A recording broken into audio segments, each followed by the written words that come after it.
Okay, so Fallout 76 is a fucking mess. Crashes, lag that makes you want to pull your hair out, bugs and pop-ins galore. But is it the worst AAA game to be released in 2018? Or is it just the one that's safe to hate? Over the past several days, I've seen the gaming media treat Fallout 76 like it causes cancer while expanding the hole in the ozone layer. It was so bad that some people felt the need to comment on how out of proportion it was. And that's when I had a revelation. Watching the so-called gaming media pile on Fallout 76 reveals something we gamers need to know. Gaming journalism as a whole is cowardly. Let's talk about it. Psst. Come sit down. Let's have a chat. Let's talk. Gators Camp. Let me tell you what motivated me to make this video. I have a 14-year-old son who loves games, and loves Fallout in particular. He saved up to buy Fallout 76. He did the chores, saved his birthday money, all that jazz. A snarky gaming critic would say that he feels sorry for my son, that the poor kid worked so hard for a shitty game. But here's the thing. My son doesn't care what the gaming media thinks. He's already devoted hours to this game. He enjoys running around with his friends and people he meets online. And when the game gets buggy, he doesn't run to make an irate video about it. He looks up tips or remembers that I just told him to take out the trash 90 minutes ago and I'm about to lose it. So, is my son wrong to enjoy the game? Or was the rush to condemn the game a bit much? And what does it say about the gaming media as a whole? That's what I want to explore here. The problem is that gaming critics, they see themselves as these high priests of the medium.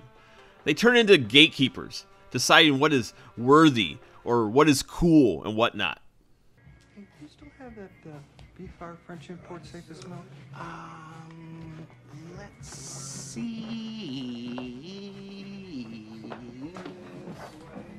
Ah, yes, here it is. Yes. How much you want for it? Oh no. You know what? I don't think I'm selling it this week. Maybe next week. Oh no, you said that last week. Did I? Yeah, well, I played. You know, I don't have that record. I'll buy it for 40. We're up. So, now why would you sell it to me and not to him?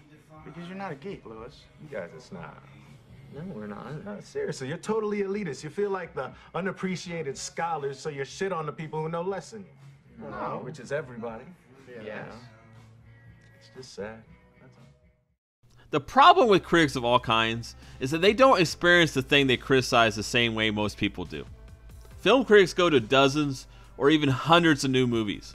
And unlike the average American who only goes to movies about 4 times a year, restaurant viewers eat at high-end restaurants constantly, not just on a special occasion or anniversary, and game critics play tons of new games on a regular basis. This isn't how most people experience games. Most people buy and play far fewer games per year. They don't go into the game with the same expectations. They aren't waiting for the game to knock their socks off, or are looking for a reason to blast it on YouTube. Now, good critics know about this problem, and they go to extreme lengths to avoid letting this affect their reviews.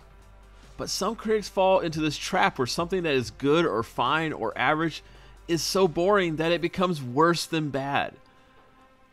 Nickelback doesn't cause cancer. They're not the scourge of the earth. Okay, maybe they are the leading cause of bad goatees and cliche douchiness, but I hear they're working on a cure. Anyways, if you listen to music journalists, Nickelback's very ordinariness makes them the worst thing ever. And that happens all the time in video games. This tasteless cover is a good indication of the lack of musical invention within. The musical growth rate of this band cannot even be charted. They are treading water in a sea of retarded sexuality and bad poetry. That's nitpicking, isn't it? The problem is that everyone was ready to jump all over Fallout 76. They couldn't freaking wait to get in their blandly humorous rants about how much the game sucked. If this was the only game released this year that sucked, I might not have an issue. But it wasn't. Not even close. Which leads me to ask, where were these warrior critics when the other kind of mediocre titles dropped? Where was the outrage for FIFA 19? Where were the hot takes on Battlefield 5's unfinished product? Where was Gondor when the Westfall fell? Where was Gondor when our enemies closed in around us? Where was Gondor? No, my lord Aragorn. We are alone. Now, let's take a look at these Metacritic summaries. First, here's NBA 2K19, Black Ops 4, FIFA 19, Battlefield 5, and Hitman 2. Do you see the common denominator? Yeah, critics here have given all these games very high marks. Objectively great marks. Yet, the user scores are absolutely trashing these games. Now, I don't want to get into a philosophical debate over absolute truth and game quality. I mean, this isn't about who's right or who's wrong, but these consistent high reviews on games with disappointed fan reactions show that gaming journalism is cowardly. Their consistency is proof that they don't take risks with their opinions, especially when it comes to the AAA gaming space. But wait, you're probably saying, what about Fallout 76? The gaming media trashed Fallout 76, and it's a AAA game. Good point, true. But, they needed to see the way the wind was blowing before they jumped on that bandwagon.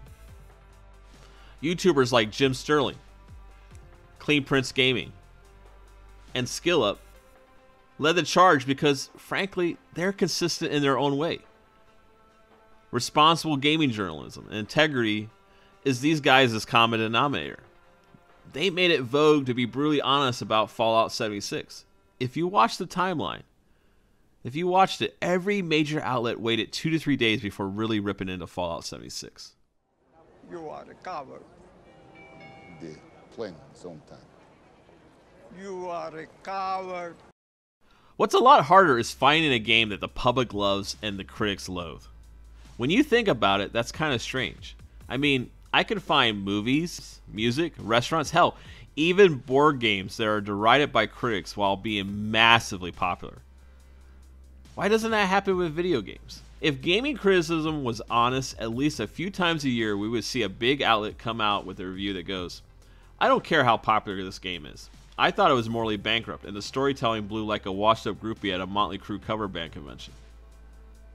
The fact that that doesn't happen suggests that game critics stand there with one finger in the wind and another on the pulse of public opinion, waiting to see what the safe thing to say is. Now, before all you smart viewers out there correct me with some blatant examples that breaks my point, I'm speaking generally.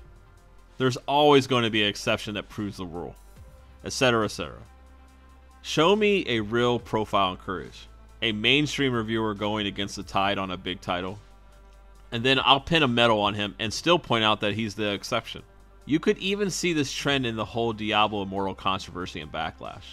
The announcement goes down like a lead balloon at BlizzCon, and immediately the industry line is that the fans were entitled. So a bunch of the gaming media saw the way the wind was blowing, jumped on board, and trashed the fans. Okay. Tina, you're kind of headed toward the only other car in the lot. You have plenty of time to turn, Tina, so just go ahead. Turn one way or the other. You're just swerving back and forth. Turn one way and stick with it, Tina. Tina, for the love of God! Turn away or stop! The brakes, Tina, on the left! You're about to hit that car! The brakes! Hit the brakes! Oh my God, it's bad. Then a few days go by, and the backlash starts. Then the same media starts backpedaling, coming out with a few articles and videos saying the fans were right. Even desperate politicians have more dignity than this. Seeing this cycle of coverage for Fallout 76 made me realize how corporate the mainstream gaming critics have become. And I'm not talking about your indie YouTubers. I mean the GameSpots, IGN, Polygon, the Kotakus of the world. Fallout 76 is a fucking mess. But only a few YouTubers and gaming pundits were willing to say it immediately. And those same pundits were also ready to acknowledge that some people were still going to enjoy this game. The overreaction came late, and it came from the mainstream gaming media, which seems to be more corporate and safe than ever. On the bright side, there is some integrity in gaming coverage. but we as gamers have to seek it out and support it.